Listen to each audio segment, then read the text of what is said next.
Hi guys. I'm sorry you had to cut the Elton John. You know, like ever since I've had Spotify, I'm like looking up all these like old bands that I'm aging myself, that I have on vinyl, and I never got them in any sort of digital format. And I've been on a major Elton John jag lately. My husband thinks I'm crazy. I'm like, no, he used to be really good.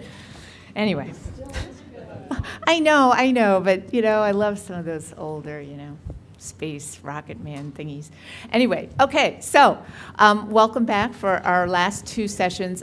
Sometimes I think we should just name this session, this whole conference, OMMA Facebook, but no, we won't do that. However, of probably all the sessions, except maybe the opening keynote, this is probably the most focused on Facebook because it's pretty straightforward. It's tips and tactics for managing your Facebook marketing. So you're going to run out of here and you're going to know everything that like everybody who isn't here doesn't know.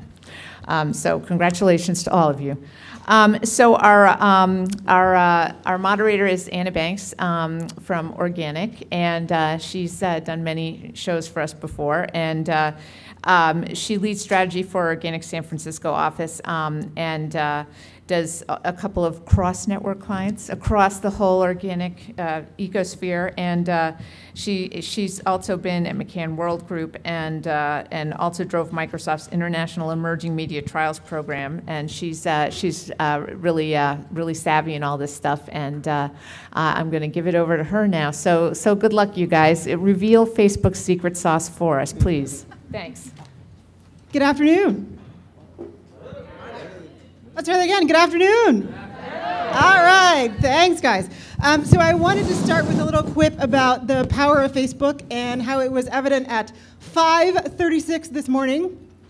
And no, it was not the earthquake, for those of you who felt it, because there was an earthquake this morning. But it's the fact that I turned on my TV and the newscaster, in addition to the typical things about, you know, seismic activity, had her laptop open and was reading Facebook comments from people around the Bay Area and their commentary of their experience with the earthquake. So Facebook has truly done a massive kind of infiltration of our lives in so many different dimensions. And in that, they have really started to diversify what they're offering. It's so much more than the fan page, right? It's ads, it's apps, it's F-commerce. So, and now we're even going to start to talk about some of the diversification that Facebook has moved onto with, it used to be just Facebook Connect, and now there's the sexier cousin from F8, the Open Graph, and some of our panelists are even going to talk about that. And so with this era of consumer control, where the purchase funnel is now this kind of like really crazy messed up thing of spaghetti, we are going to talk about how should you really think about leveraging Facebook and measuring it properly. So I've got some really great panelists here that I'm now going to introduce. To my left first is Brian Cavoli, who is the Director of Marketing at BuzzAgent. And BuzzAgent is a social marketing company that uses the Facebook platform to ignite consumer activity and conversation around products and brands. It's often connected with sampling programs, and especially around new product launches. So his perspective is around Facebook as a conversation platform. We then have Addie Connor, who is the VP of Advertising for Social Code. So Social Code's an agency focused on capturing and driving audiences in Facebook. Their core competency is around data-focused advertising programs. So the perspective from her, Facebook as an advertising platform, and she'll tell us more about that. Kathy Halligan, the SVP of Sales and Marketing at Power Reviews. And Power Reviews is an open social commerce platform. It allows companies to generate and publish content to drive sales, especially things like ratings and reviews, and their platform can fully integrate with Facebook. So we'll get the Facebook as a commerce platform perspective. Chris Miller, who is the EVP Group Management Director at Digital Draft FCB Chicago. And Draft FCB, a full-service agency, so they of course use Facebook for paid, earned platforms, as well as a source of data around consumer brand relationships. And finally, Jeffrey Sass at the end, the Vice President, Chief Evangelist for Mixer. Mixer is a mobile entertainment company, and they are launching a new free internet radio channel that is totally integrated with Facebook. And true to their mobile core, it's going to, of course, have an iPhone and Android version. So he represents Facebook as a social entertainment enabler. So welcome, all of our panelists. So I'm going to jump right in with the first question. And I alluded to this in the beginning, that social can be used for a range of marketing objectives, from building awareness all the way through to sales and advocacy. So the question is, which objectives best suit Facebook and why? And if you could give an example. If we start with Brian. Sure. We believe that building advocacy for the purpose of driving sales should be the goal for companies on Facebook, because we believe that Facebook marketing is all about social discovery. People don't go to Facebook to hear about what the brand has to say. They go on there to connect with their friends and learn about what their friends find interesting and what recommendations they're making and what excites them and what's helping with their lives. And that kind of discovery is really what gets people interested. And we're working with companies to help activate that and encourage that and provide activities so it becomes as widespread as possible. So an example that you think is particularly successful? Well, one, we had a campaign covered in the New York Times just 2 weeks ago. It was for black box wines. They wanted to remove the stigma associated with box wines. They don't do traditional advertising because they believe they can't force that on people. It's got to come naturally. It's got to come from people talking about their experiences, and that stuff really tastes good. And so we worked with them. We found wine lovers in certain geographic areas with certain incomes and provided them with this product experience. It was just a sample, but it had wine glasses and carafes and stickers and other things that would help them give a party. So they introduced this to their friends who hadn't experienced a party before. They talked about it on Facebook. They shared their experiences, and it was really effective at driving sales. Symphony IRI reported that sales are up 18% for the product. Okay, thanks. Addie. Sure. So we view Facebook as a whole sort of ecosystem in and of itself for brands to sort of both engage and have two-way conversations with consumers that can lead to, sort of a nurturing program like you used to expect in an old drip campaign or a direct mail campaign. But the difference on Facebook is that it acts as a live focus group because it has such rich data that you can pull back to understand users in deeper ways in terms of who they are and how they respond to messages broken down to sort of deep audience profiles. That it's also a platform where brands can learn about who their consumers are and how to communicate with them in the best way. And that sort of nurturing process allows brands to then move people down the funnel in a way that's unique to Facebook. So it sounds like we've gotten a couple of perspectives. It's kind of like all across the funnel. Kathy, do you want to comment on that? No, and I agree. It is all across the funnel, and where we I think are unique is we really anchor around the transaction. And what we believe is consumers have a commercial relationship with their brand or retail of choice. Their community relationship is with Facebook. So what we've done and what we see with clients is if you leverage the open graph, bringing the social profile into the commerce experience, you get the engagement from a sales perspective on your site, but you get that engagement and visibility with all the Facebook friends. So for example, Amazon does this. They're not a client, but Amazon has a really great program, and then I can talk about a program we have with a client. But how many people have used the Amazon Facebook Connect experience? Okay. So this is a Three people out there? Few people. This is a great example, I think, of where you can drive sales leveraging the open graph. So on Facebook, on Amazon, all of you, I'm sure, are customers of Amazon. Go to Amazon, log in, and go to your recommendations page. You'll have the opportunity to connect with Facebook. When you do that, all of your friends come into your Amazon experience with their birthdays and what they've liked in their profile. Amazon can then use that data to make recommendations to you on what could be relevant to them as a gift. So this is a great example of leveraging the open graph and that social profile for relevant experiences to drive sales. So highly recommend you take a look at it. Ticketmaster does a similar thing. Eventbrite does a similar thing. Step 2, et cetera. So there's a lot of folks that are, I'd say there's probably about 50 case examples of where folks are leveraging the open graph, bringing that social profile into their experience and driving sales from that. Great, thanks. Chris? It's hard to say what hasn't been said on that. I think what you're getting at, Kathy, is important, is sort of the changes that we saw come out of F8 or Fate. I don't know, I keep hearing it both ways, right? But is sort of what came before and what's coming forward. So I think that a lot of what we focused on in the past, or maybe even today, has been around the advocacy piece of what you can start to do within Facebook. So for example, with Taco Bell, we've got about 7.5 million fans. Back when the beef crisis happened, that's what we call it, when we got sued by a company, saying it wasn't 100% beef in the tacos. Well, we were able to actually use our at that point 6 million people as advocates because we were launching a product at that time that had beef in it. Well, what a great opportunity. Well, we flipped it around and said, if you fan us, or actually if you like us, or if you already like us, you can get a free taco. So it's a way to drive people in.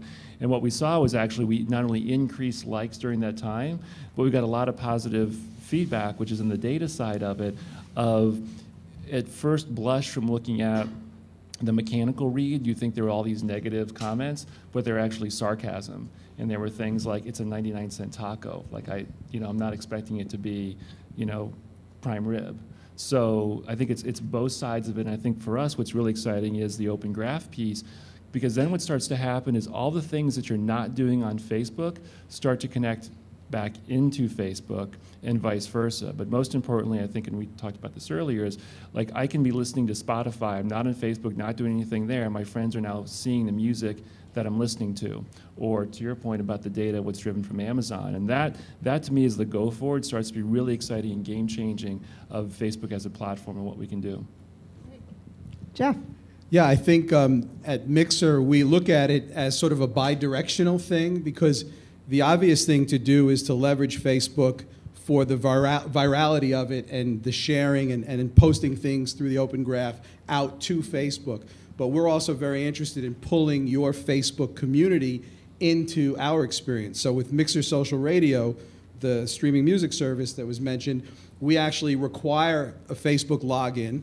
We made that choice. We know there's like 10 people who don't have a Facebook account who won't be able to use the service, but it is required to have a Facebook account. And then once you go into the app, all of your Facebook friends are there, and you immediately see what they're listening to and can listen and engage with them in real time. So you see your familiar friends in our experience, and we'll also push out to the open graph, but I think bringing Facebook into that entertainment and listening experience is also very exciting and opens up a lot of opportunities for our technology. Great. Thanks. So you guys have given us a lot of good ways of how to use Facebook well. I want to shift gears and ask the question, what's the most awesome way to waste money on Facebook? And actually, Kathy, I would love you to kind of start that one off. I think there's a lot of ways to waste money. I think a lot of we have, but I mean, I think here's how I would think about it. It's early days. Clearly, I heard this stat at Web 2.0 from Mary Meeker. There are more people using social networks today than were using the web in 2006. Stunning, and 70% are on Facebook, right? So clearly there's something here. I think the way to think about it is in two ways. One is a communication or advertising medium. The other is a business growth or capability that has never existed before, the open graph. So some of these examples we talked about. If you're only thinking about it in a communication or advertising vehicle, you've missed. It's both. But where I've seen a lot of brands and good businesses waste money is to think about it as a new source of display advertising or a new source of advertising only, instead of looking at that as part of a program, but using data to drive it, but really focusing on the business building capabilities that several of the folks have talked about here. Yeah, Addie, do you want to follow up on that? Because I know you bring kind of the advertising perspective to the panel. Well, there's lots of ways to waste money with bad advertising. I think, as a concrete one, we were working with a company, and they were a part of a large sort of brick and mortar, Fortune 100 company, and they, so we contracted with them, and they had said that, we were getting fans for X dollars, and we always feel confident, like, we should be able to do it more efficient than anybody else. And so, we matched their price and said, on top of that, we'll give you all this market research. And as we're running it, we were like, this pricing just doesn't quite make sense. And so we started digging into their insights data, and we figured out that most of their fan base was like 13-year-olds from Indonesia. And so we called them up with this great discovery, thinking that we were sort of, giving them a piece of information that would be shocking to them. And in fact, they were like, well, yeah, we've been buying the Indonesian fans. They're like, you're a brick and mortar, set of stores in America. And plus, do you not understand EdRank and engagement? But, we terminated our contract with them because we had a difference in philosophy. And then they went and bought more Indonesian fans because their philosophy was that more is better. And I think that that's a problem that's going on right now on Facebook, is that Facebook is a walled garden in many ways because it doesn't have your typical value attribution through cookie data that other platforms have, because they've chosen not to have that. And so because of that, because people aren't able to easily get to an ROI number or easily back into the same sort of metrics that they can back into through DoubleClick, they figure that, okay, since I can't measure quality, all quality must be the same. And so people on Facebook through advertising have become commoditized, and brands are focused on cost rather than quality. And they're not, but the most sophisticated brands, and I think we'll talk about this later, are understanding how to derive those metrics to understand deeper downstream ROI and how to create the data feedback loop back to derive which fans are actually creating that quality. But I think the companies that are just thinking about, fans as fans as fans, and let me just buy as many people as cheaply as possible, are wasting money. Brian, did you want to add something to that? Yeah, I think that's a great point. The beauty of Facebook is conversation. So I think buying fans is just a waste of money. Of course, buying from Indonesia takes it a step farther. But there's a lot. Likes don't cut it anymore. I mean, there's a lot less to like about likes, and if that's your goal, it's not interesting. I mean, likes are noise right now, especially in the new Facebook. It's about getting authentic and quality conversations going, and that's not going to happen through getting ads. That's going to happen by connecting with your customers and with prospects in a real way, getting them experiences with your product so they can share something that's meaningful, and that's going to be meaningful to someone else who's going to be reading it. So ads and trying to recreate your website on a Facebook page is a waste of money. Can I rebut? Absolutely, go right ahead. Thanks. As someone who focuses on Facebook ads, I think that everyone had this idea in 2009 that they were going to go viral, and that was going to be awesome. And they spent lots of money on creating these really expensive apps, and then those apps were going to go viral because they published out onto people's profiles, and then nobody showed up. And if you have a conversation and nobody's at the table, there's really no point in having that conversation. And sometimes you have to use Facebook as a demand creation engine. And for example, last year, there was a holiday that was created on Facebook, Small Business Saturday. It ended up driving 26% more people to small businesses. That was not happening virally. That happened through large quantities of ads served out into the marketplace to create demand for small businesses. It wouldn't happen virally, trust me. I think that's where it started, and it wasn't going to hit, right? So occasionally you have to bring people to the conversation in order to have it. The whole quality thing, just anecdotally, our company is owned by the Washington Post. We published an Open Graph app. It's a social reader app, check it out. But they're getting people virally through Facebook's newsfeed, through friends, seeing friends in conversations. Ads is a viral accelerant when we're driving ads into that app. For every person that we drive in through an advertisement, since we're able to sort of message people in a way that's powerful, we're creating a new friend for every single one. For the people that are coming in organically, it's a 3-to-1 ratio. So actually, ads as a viral accelerant has been so much more powerful than the virality itself. So Chris, as Switzerland, since you're representing the agency, do you want to chime in? Do you agree with that? Yeah. Well, I think I agree with both of you. How's that? No, but I truly Switzerland. Right? I think that there are a couple of key things. I think we can't look at Facebook as an individual piece, right? So it's part of a broader network. So we always go back to think about the consumer's behavior first and then look at the technology. So while I spend, as a consumer, a lot of time on Facebook, there are other things that I do as well. So how do I start to connect those up? Using other ads and things. And there was a panel earlier that asked a question like, how many people are using ads to drive outside of Facebook to drive people to Facebook? So I think it's connecting the dots together, and even within Facebook, is how do my sponsored stories, how do my ads, how do my ongoing content, like what's that experience and how do they connect?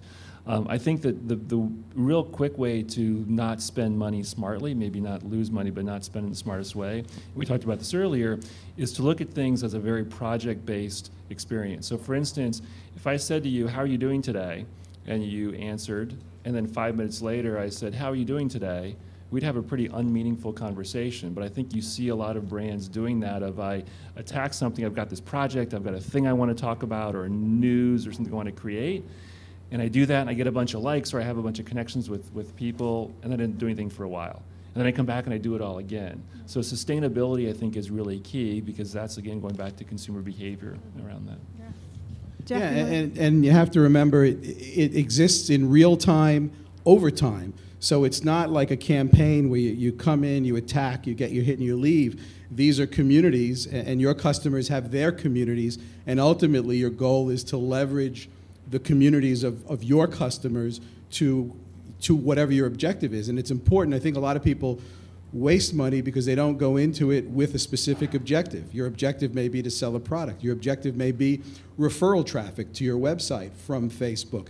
You know, so just buying likes for the sake of buying likes, or incenting. Another way to waste money is to give people incentives to like you that are completely irrelevant to your goals. So they'll like you just to get that incentive, but they're never going to pay attention again. You know, that's an easy way to waste a lot of money. So it's like, how many of you have a best friend? Right? We all do, right?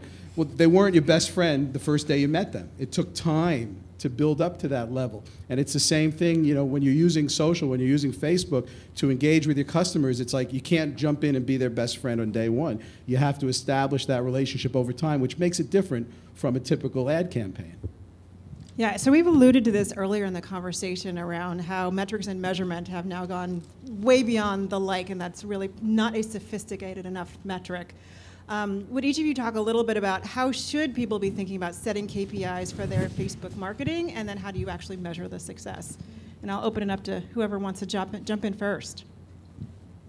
Well, I can speak to that. I mean, I think what exactly we talked about is there's a Facebook marketing element for every aspect of the marketing funnel, even though the marketing funnel is now spaghetti or a sieve or whatever you want to call it. So if you have a program and service of, you know, building your brand, it's brand stature, brand health, brand strength. If it's a marketing program, it's marketing awareness or customer acquisition. Where we really focus more than 2/3 of our activity is in the sales drivers, right? So sales equals traffic times conversion times average order. So, you know, we look at referral traffic, not downstream traffic, but referral traffic, and at what rate does that traffic convert, and at what average order. And what we found is for every piece of content shared that has an image by it in a product contents on Facebook, there's about 140 impressions, and referral traffic at $132 average order that gets you to $15.72 in sales.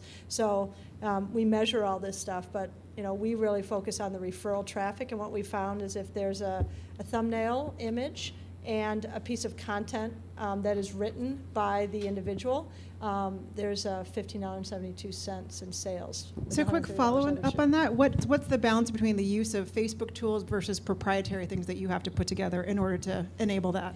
It's actually, it is a Facebook tool. So the like is different than I think it's been used in application before.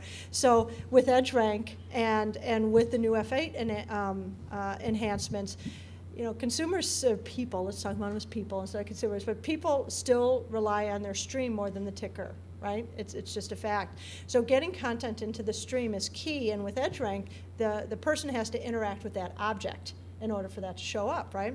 So the way to do that is on your site or your commerce site or the brand sites is to have a richer experience with that like. So on step 2, for example, if you're shopping for an item, you can actually follow a reviewer, so somebody who reviews a product that you think has a good thing to say, follow that reviewer. It's essentially liking that reviewer, and every time that person writes a piece of content or a review on a product, it populates your stream. You can follow a category, you can follow these types of things.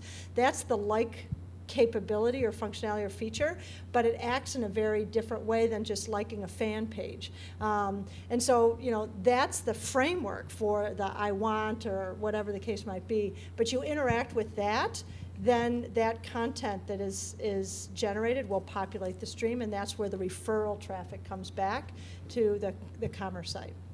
Hey, Brian, did you want to add to that as a conversation platform? How do you think about metrics and measurement for your programs? I mean, you set it up perfectly. I mean, there's a million ways to use Facebook. If you're using it to market a product, you have to measure sales. Right. And you have to show ROI. I think earlier, one of the sessions, they talked about the top 2 things executives want to see is ROI. And ROI is a financial metric, has to be measured in dollars and cents. And it's not about influence and engagement and all these other metrics, which are important, but if it's about sales, it's about ROI. And we're at, you know, the beginning of a new era now in social marketing where this stuff really gets exciting, because you think about this idea of social shopper marketing, connecting someone's real world transactions in the retail store with what they do in social media, and then tying that activity to who they influence, and then tying that back to actual sales in the store. It really gets interesting. It really gets exciting because it shows companies that they can invest in this, they could scale this, and they could begin to grow it to represent the impact it's making on the business. So I don't think anybody disputes the value in doing that, but I think logistically it's kind of been common that it's like, can you really even do that? So how many of you actually have been able to take the activity in Facebook and literally been able to tie it to the sales? Like, sure. And how do you do that? Sure, Addie? Well, and it's not necessarily that you have to tie it to sales. I think that that's one ROI metric, but there's lots of different ROI metrics, as everyone said. But I think when we're focused on building a community with the brands, that's an investment right there. And so what you're trying to do is focus on building the most targeted, highest quality, most engaged community. And then you can extract value in a lot of different ways. One of the ways that we've focused on brands with extracting value is how do we take this community and leverage them for deeper downstream action? And then what we look at is, okay, so if we deploy an ad that has targeting and the exact same targeting for someone who's a member of their fan community versus someone who's just a general member of Facebook and is not part of the fan community, what is the difference in cost per acquisition, whatever that goal may be? Maybe it's bringing that person into a deeper action like an app install or a contest or a purchase behavior. But what is the difference between those two conversion rates, and what is the difference in CPA there? Then the ROI becomes the difference in the cost per action of a non-fan minus a fan minus the cost of acquiring that fan. And what we're finding is that fans versus non-fans on average are converting at 3x. So even just if you're looking at it as a single promotion ROI rather than extrapolating to a lifetime value ROI, brands are able to very tangibly see that. We're actually about to put a press release out on it. I brought it today if anyone wants to see it. But it's, we've got gazillions of data points on this now, and that's one way that brands are now able to say, okay, so I've built up this community. I'm not looking at Facebook as a promotional vehicle anymore. I'm looking at it as a loyalty program, and let me continually gauge what the level of loyalty is and how those people are responding differently than people that we're not nurturing in our community. And I think that's how brands can, at least from a fan perspective, where that's probably the hardest ROI evaluation, unless you sort of use earned media newsfeed impressions to get a CPM value off of it, to actually sort of gauge real ROI value if you're putting an investment in and purchasing advertising to build your community. So Jeff, as an entertainment platform, how do you actually approach measurement and metrics? So for us, I mean, certainly when it comes to Mixer Social Radio, one of the key metrics is going to be engagement, listening hours, how much time they spend listening. But also it's going to be interesting to see how much they listen with their friends. I think one of the interesting things when you look at entertainment and commerce too is we live in a world now where our daily lives has this social overlay. People, you're sitting here, you're sending tweets while you're sitting here. Everything we do has this social overlay in the real world. And now there's an opportunity, largely facilitated by Facebook, to take that social overlay and bring it into entertainment. So we're bringing a social overlay into listening to radio. So it's social radio, where you're listening now with your Facebook friends in real time.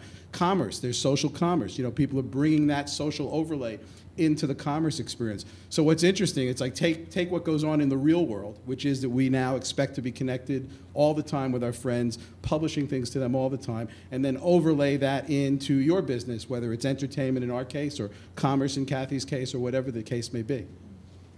Chris, did you want to add the perspective of how you approach creating your metrics and measurement plans for your brands? Yeah, well, I think there's two sides. I think one thing we've been doing lately is to really try to create comparisons to what our clients, marketers, what they're traditionally used to looking at. So for instance, looking at TRPs. And so starting to look at the network effect of, if I'm talking or as I'm creating my audience, what does it start to equate to in terms of a TRP? So how can I start to compare that against the reach I might get on television or another media? So it seems kind of counterintuitive, but by doing that, you can start to do some cost comparisons, and we've been able to show for one of our quick serve restaurant clients that we can actually drive a 26-cent TRP. I mean, the TRP costs are just so extremely low. So there's that side of it. Then there's the sentiment side, which I think we start to look at 6 different buckets of consumer sentiment, and not just the depth, but the width of those. So for instance, how like there's certain passion points, and we have a motive database that we've created with about 4,000 words, and then put some smart knowledge behind that, which then starts to pull out, similar to what a Radiant 6 or others start to do, but I think in a little more custom way. So that gets you to more of the traditional, or maybe not traditional, sentiment type pieces. Then I think you have the other side with the financial pieces that we've been talking about as well. And honestly, for us, that's been the hardest to crack because we don't have e-com clients. We have quick serve restaurants, we have consumer packaged goods, things like that. What I'm really excited about, though, is the first question was, where does it start to go? Is when I can actually do buying and things right in Facebook. Because for the most part, it's been application-based if I need to go into an app or go off to do that. But when I can sort of click buy or have that experience within, right directly in, that I think is a big equation changer. And then at least for brands that aren't e-com based, you can start to get to that ROI side directly as well. Brian, did you have a follow-up on that? Yeah, well, we see a lot of executives, in order to trust the data, they want to see the same measurement practices they use to measure other media they want to measure in social media. So 3 things that we're doing is one is loyalty card transactions, tying that back to in-store sales through the shopper card you'd use at a register.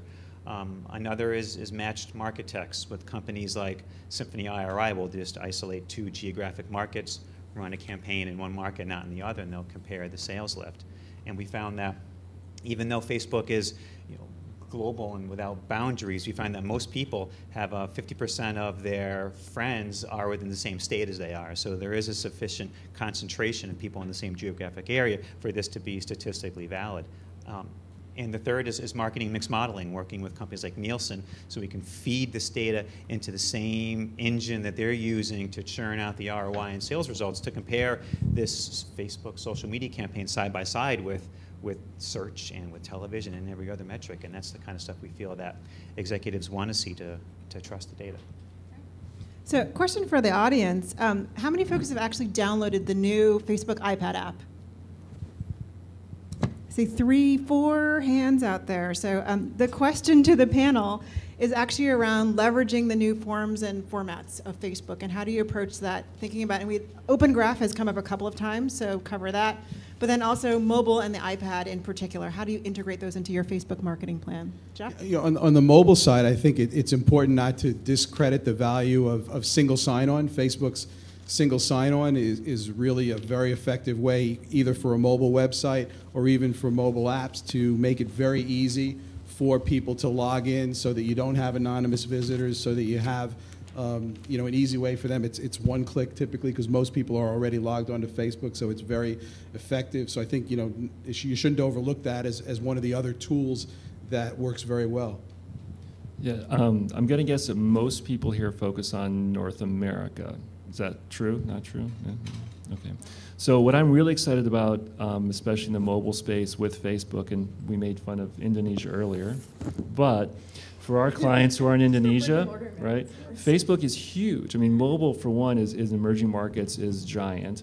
They're skipping the desktop entirely, going right to mobile. Facebook, for instance, in the Philippines and in Indonesia, is free in most cases from a data access standpoint. The carriers are doing that. So you're seeing this really interesting way to connect with consumers that we're just now starting to do, but is native to some of the users in the emerging markets. So I think that's one key area as you look at what's happening, and certainly the younger generation in China is tunneling under or over the wall and is getting access and is doing some pretty interesting things there. On the other side is multiple screens, right? So multi-devicing, and when I say multi-devicing, what I mean by that is I'm watching television, but I'm not necessarily doing something completely different on my tablet or my device, right? It's how those things start to connect together.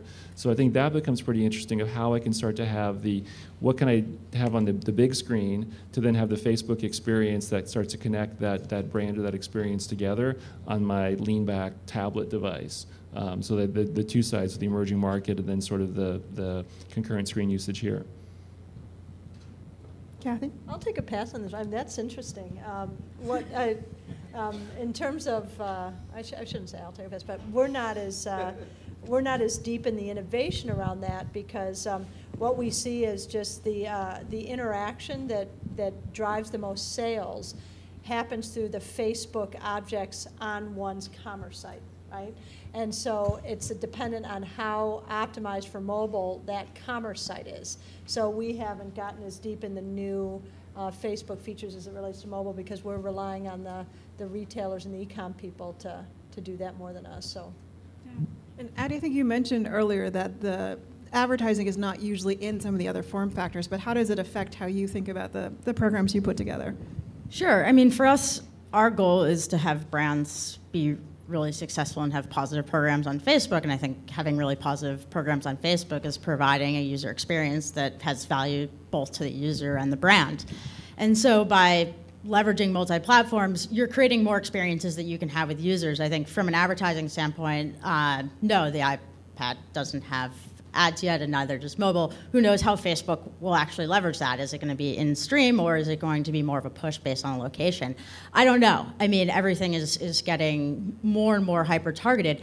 But what's cool right now is that we are able to interact with check-ins on Facebook. So when people check in, we're able to sponsor that check-in and boost it and show that check-in to the friends of the people that have checked in. And so that, I think it just gets, to another point in the purchase funnel where now you've driven that person offline. They're actually there at the store or the location, at the point of purchase, and you're creating that sort of social context to friends to drive them deeper as well. So it's all just sort of part of the progression on Facebook of getting users sort of deeper and deeper into the process. Can I just follow up on that? What's really interesting, what you just said might bring two things together.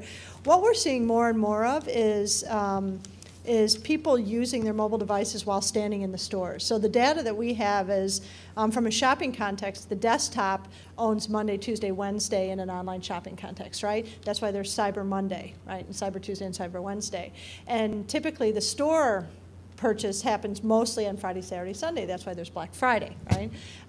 And so what we've seen, though, is mobile traffic actually start to spike on the weekend starting about December of last year. And the iPad first came to market, interestingly enough, in November. So now what you see is there's more mobile traffic on the weekend than we'd ever seen before. And what people are doing with their mobile in the store is three things. One, checking prices at other retailers, primarily Amazon. Second, looking at customer reviews and social content. And third, looking for coupons. That's what they're doing.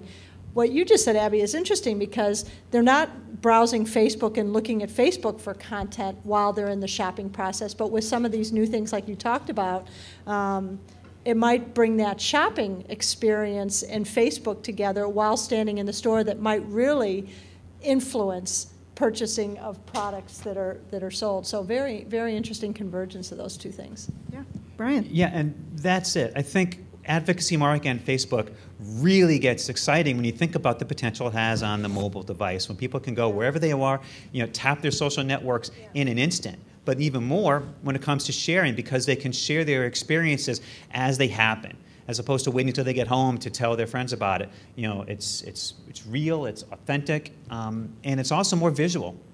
We see people with their iPhones taking videos, taking pictures. We think of that as kind of the eyes of the consumer. Whether they're in the store taking a picture or they're with their friends using the product. This is the kind of consumer-generated content that is really compelling and is really interesting and gets other people engaged with it and sharing it. And that's exciting. It's also it's great the way you can leverage Facebook to go across platform too. Because in our daily lives, we use multiple devices now. ComScore put out a report last week, I think, called The Digital Omnivore, and talked about how digital media consumption is across multiple devices. So by using a Facebook account, like with Mixer Social Radio, for example, you can be on your phone, you could be on Android, you could be on iPhone, you could be on the desktop, and you don't lose anything. Your same friends are there, your same stations are there, everything is sort of linked together by using that common login with Facebook. Great. I think we're going to open it up to the audience to see if there are any questions out there. Do we actually even have a floating mic that can... Oh, there is a floating mic. I float as well, so. So questions for the panel. Questions? Okay, well, I do have my question. I always have a question. Does any? Okay. I think Chris touched on, Facebook as a commerce platform, and I think we all expect that to obviously become bigger and bigger. I kind of wondered what you hear from, the retailers, the advertisers who would actually use Facebook as a commerce platform. Like, what's your sense of the demand there? Because it seems really obvious, and yet it's not really happening at any large scale at this point. So I'm kind of wondering what the retailer advertiser demand is right now for transactions on Facebook. So I think it's a bit of a chicken and an egg. We've had a lot of discussions with clients about when Facebook does this, but there's the when does Facebook do this? And so there's a little bit of wait and see. I know that from a retailer perspective, we are looking at like our POS systems.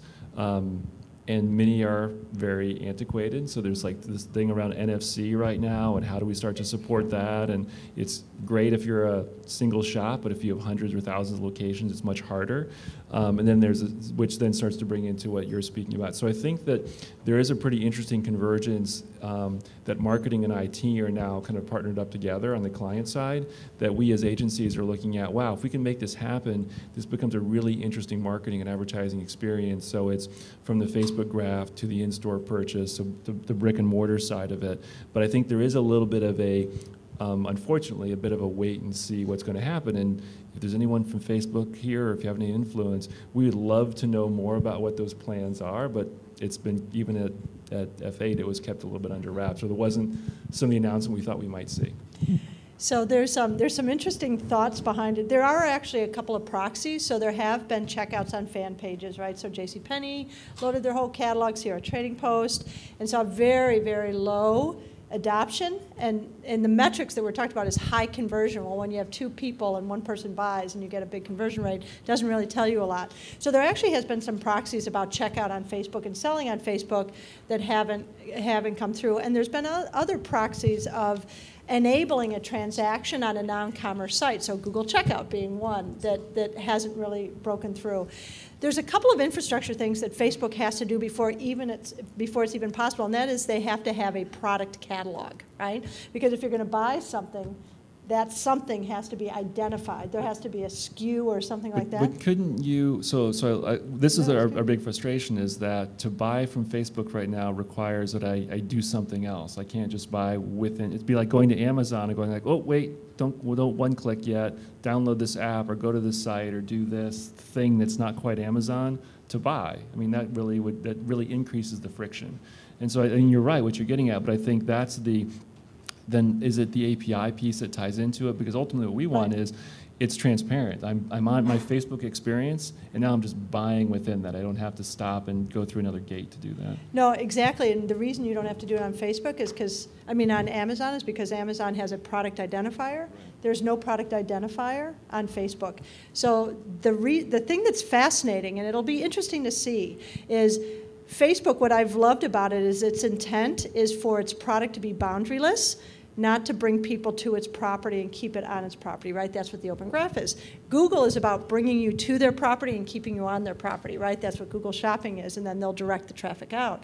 So what I think is going to happen is the infrastructure on the Open Graph will enable frictionless purchase, but it might not be on Facebook.com. It might be on TacoBell.com through a Facebook object. And I think that's where the purchase will happen, because Taco Bell can enable that, right? And that will be, I think, how it happens. It's going to be just an object that enables one-click purchase. And I think that's probably the way it'll go. I think one of the most fascinating things related to retail on Facebook, and this is separate from what you guys are talking about from a platform perspective, is understanding if I am a consumer that's engaging with a brand. How does that actually affect my downstream purchase behavior? So both online and offline, not just in Facebook, but how do I measure that? And I think, brands are going to start to figure out how to actually tie that back. I think probably the best example right now is if you look at what American Express is doing with Link Like Love. They're actually having users go in, accept an application, so they're extracting a user ID number on Facebook, and they're having that user link their Facebook profile to their Amex card. So that any time that user ID engages with any Amex page or engages with an Amex app, or they're cookied within the app as well, or they go on to different pages around the web, now they're able to see the impact of that downstream engagement on purchase behavior. So I think, value attribution, it's always going to be a hard thing to solve on Facebook, but there's all these nuances, and it's not just a straight, I clicked and I purchased. There's a behavioral impact that happens that also needs to be measured and observed. I think we have a question in the audience, actually. Yeah. Hi, I'm Vibble from Retargeter. My question is, as marketers and people trying to bring people within a brand's experience on Facebook, how difficult is it to create something that's cutting edge and a little bit maybe risky with the way Facebook is so quick to change its terms of services and kind of blackball people out of a... Depends on what you mean by risky. Risky as in terms of spamming against Facebook's terms and conditions, or risky as in like you want to show a picture of someone who might be in a risque outfit? No, nothing like that, but just something that's a little bit more... a little bit more unique than just a like us and get a coupon. So that may be a question for Chris, since you are representing quite a few brands and how they enable Facebook for their marketing. No, I think it's interesting because that's like the best and worst creative brief, right? To say make something risky. But I think it goes back to what Addie was saying, is what do you define as that? Because I think you could absolutely create really interesting experiences beyond just click this coupon. Have you guys seen, Take This Lollipop? I mean, that's a great example of creating this really a rich, immersive experience by pulling the content out of your page and creating this sort of even more than what Intel did in the Wall of Life thing. And quick description of, just for people if they're not familiar with Take This Lollipop. Go to it and check it out. Honestly, I mean, basically what you're doing is once you log in, you give it your Facebook. They also have a really smart privacy, and like you can actually say, you can't have this data, or you can't tell my friends about it, so you can, which is smart in terms of the way they've approached it. But basically, it's this crazy guy who's stalking you, and you see him looking at the monitor, and it's all your content on there. So it's your pictures, it's where you live, it's all the stuff that's in your Facebook page. So I think you can do things like that. We did, our Toronto office did something for Coors in a similar vein about a year ago, where you had this interaction and it pulled photos and things out of it, and scantily clad models drew like love hearts on steamed glass and things you would expect out of the brand. But again, you could do that because of that interaction that you start to have. So I think a lot of it comes back to what's the consumer behavior in relationship with the brand, what's the brand stand for, and then creating an experience around that. And then that's a great way to, I think, approach it. And I think the key to what Chris just said too is experience. Every other word out of your mouth was create an experience, create an experience, and that's the difference. You can leverage these tools and leverage these communities to create an experience, and an experience is not just an advertisement; it's much deeper than an advertisement. Excellent. I want to thank all of the panelists for their participation and the audience.